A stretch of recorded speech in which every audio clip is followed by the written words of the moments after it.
I'm going to be black. Here we go. Here we go. Team black now. Let's try Sicilian. Okay. Open. Bishop b5, bishop c4, bishop b5. Let's go with this. Second time I'm doing this, at least on stream. Let's see how white reacts to it. This time I'm going to play a6 sooner, for those of you aware of that video I'm referring to. Many of the things that you're seeing right now will eventually be uploaded to the YouTube channel. The bishop cannot play to a4 unless it wants to be trapped, in a very similar way to how you would see the Noah's Ark trap take shape. So now I just move forward. I don't have to worry about this c3 d4 idea, which is something that in the game I played this variation again. In the game I played against Alan Chess, where I played knight a5, that was an idea that white was trying to run forward with. Again, I don't have to worry about that, but now I don't want to allow this.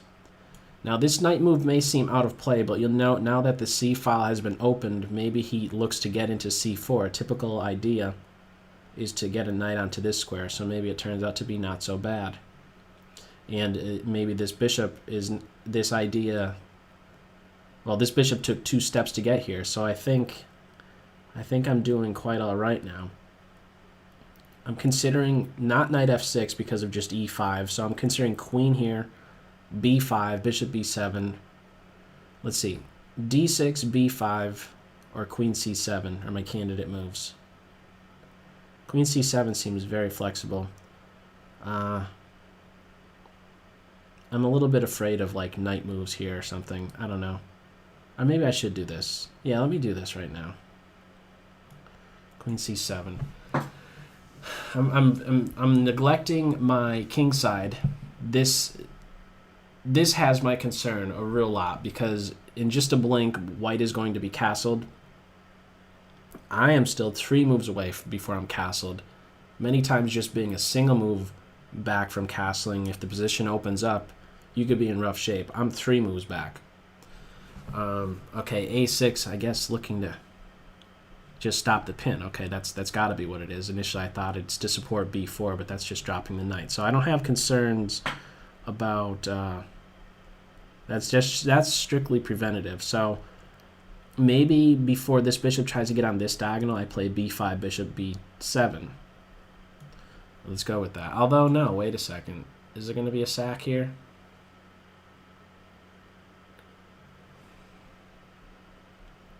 I should be able to deal with that. I want to make sure I get my bishop on b7. If I played knight f6, f4, if f4 is played, I want to meet that with d6, and then after bishop f3, I have to always be concerned about this advance.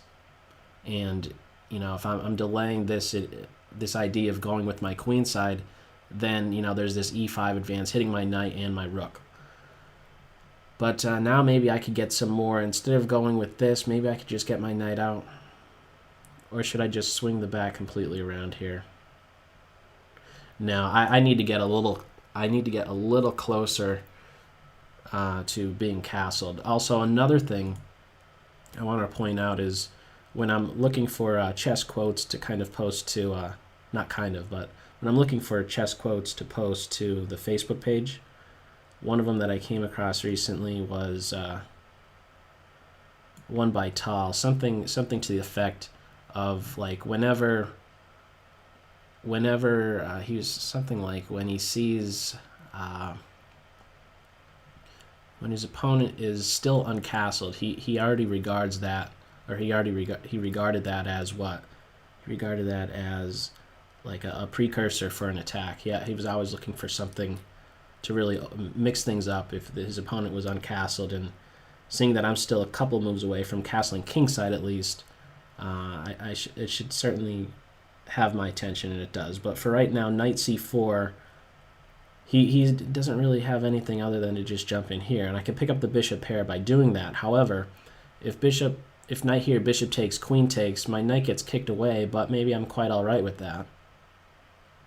Yeah, I'd be quite all right with that. In fact, my opponent, if they're going to give up their light square bishop and follow up with something like e5, then that means my unopposed light square bishop increases in mobility. It has a direct sight of f3. I don't know if taking with the pawn is best. I don't know if I could really make use of the b file. I like just having my queen in a very strong position. So I don't know that this is really going to turn out to be an inconvenience to have my knight kicked away. I could just be responding with the knight to d5. We're going to see. So this turns out to be what? This knight a5 to c4 maneuver. With how white played it, I guess it's quite all right for me. I don't have any issues. It just turns out to backfire and I gain time. We are castled, I guess. I don't know if I want to castle queenside. I could do this pawn push. Maybe I should. Yes, actually I should. I was considering moving my bishop, but I'm not going to. I do have this square covered, and that's an important detail because of the battery on this d-file. But I was considering just bishop to e7, but why not do this push? This is going to be the more aggressive square. I don't know that the knight could just be reacting. I don't know that it could just move right away. Maybe it should. Maybe this pin turns out to be too strong, and I don't know that there would really be anything better than to just recapture with my bishop if pawn takes. So I'm going to pre-move that. We're about even on time, and now the knight is going back home. And I don't know that I even take this pawn. Actually, maybe I do. Yeah, let me take that pawn. Okay, now this is going to be a problem. Opposite sides castling, there's the B and C files that have opened up. Still 2 moves away from castling. If b3, I might even be able to play a2. Okay, my queen's hit. I'm more concerned about development than I am concerned about maintaining the bishop pair. Also, another train of thought right there is to not be so fixated with, well, to really get the move back in an open position like this. I want it to be back to my move, and this seems very purposeful. Rook to c8, however, is knight here going to be an issue? No, it's not. So let's play here, and it now threatens just queen takes knight. There is a pin. Knight a5 is met with queen a2, which is threatening mate on a1, and also just grabbing on a3. I believe I could kick this knight away if given time. I could just push this pawn. Maybe it could be taken, but that's very risky at this point. Already with the B and C files opened up, this rook is not contributing. This knight, well, he's not doing anything. If he gets kicked away, then all right. Okay, so the queens are being challenged here. I see my king as being the safer of the two. If I go here, knight c5, is that going to be a pain? Huh, it might. Maybe I'm going to go for a trade now.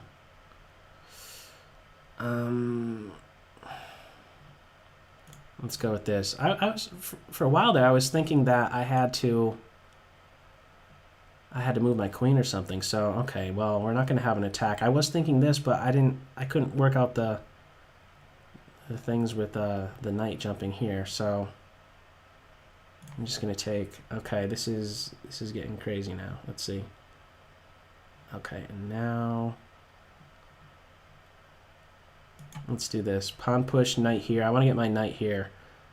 Is that going to be possible? Pawn push, I think you have to. If I can make use of this square right away, I think that's going to be big trouble. 30 seconds each. E5, knight here. Pawn push weakens this, and I get into that square quickly. Hopefully. Knight moves. Okay, the knight could move, and there's a discovery attack against that. Maybe I feel like this should be... Just going to do this. I'm dropping a pawn, but I want my bishop to have prospects on that light square, on this light square diagonal. This is not good. 20 seconds each. I could grab that knight. Could I undermine that knight? I shouldn't have pre-moved. I shouldn't have been in pre-move there. This is not working out. The pawn's going to push here. Do I have to really take that? 10 seconds each. Oh no! Oh no! Oh, no, no, no. I need time burners. Oh, no, no, no. Don't grab that pawn. I almost just didn't recapture there. I only have the clock. This feels like a war zone. Oh, man. Excellent game. Oh, man. That was our first time playing. Excellent game it was. Man. Oh. Where did the time go? Let's go back here. Flip the board and see what the story is. Oh, man. I really like that game. I liked my position, too, for a while. There was some good decisions, though. My opponent sensing that their king was the more vulnerable of the two, offering a queen exchange. Good choice. I think trying to get in this c3, d4 idea is maybe a good reaction to this knight maneuver. I don't even know how accurate it is. It turns out to be quite all right with how the game followed.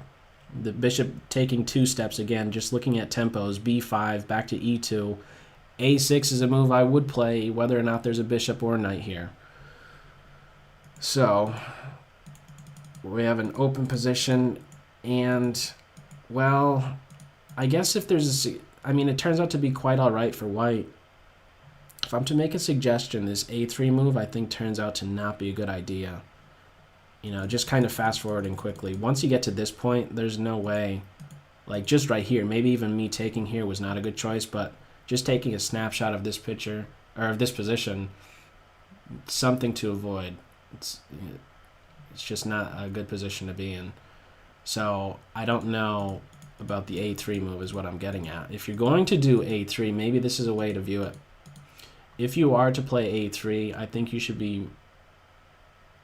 I think you're better off castling kingside, because how I can be opening the position up on the queen side so quickly. I can use that to pry open the position with your pawn on a3. It's much easier for me to open a file. So if you're going to do a3, I think be a little bit more cautious about castling queenside. Kingside is likely the direction you should be going in. And so, okay, yeah. So I don't know. Going queenside, go kingside, if anything. But how I followed up was not the greatest. I was feeling pretty good here. I was still feeling good here. And as soon as the queens come off, maybe I should still avoid the queen exchange. Maybe I should still go to this square. Queen a4. Knight c5. I guess I have to... The queens are forced to come off then. Queen a4, knight here. The queen defends the pawn, for one. And the knight is forking the queen and bishop, and I can't move to a square and defend the bishop other than going to c6. Which I guess is maybe still alright. Maybe I should have run with that.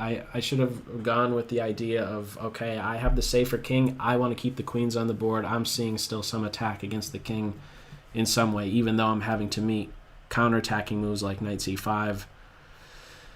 Good option, though, still to be going with the queen trade. It's the right idea when you're the side that's under pressure.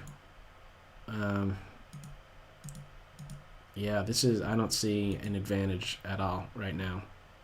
These pawns are split, but I can't take advantage of that. And this idea here of me pushing the pawn was not good. I should have just planted my knight right here. This knight was very annoying, and well, we were really rattling things off quickly here. My idea was to get it to open up this diagonal, but if my knight's on e4, I really can't do anything over on these 3 squares, so that was silly to think I could actually do something. Yeah. So knight b5. This is a very tight game at this point. I'm losing, of course. I shouldn't have done that with the pawn. This is just flat out beat, as you know. I only have the clock. Okay. Good game again, Lewis. 6-9-1.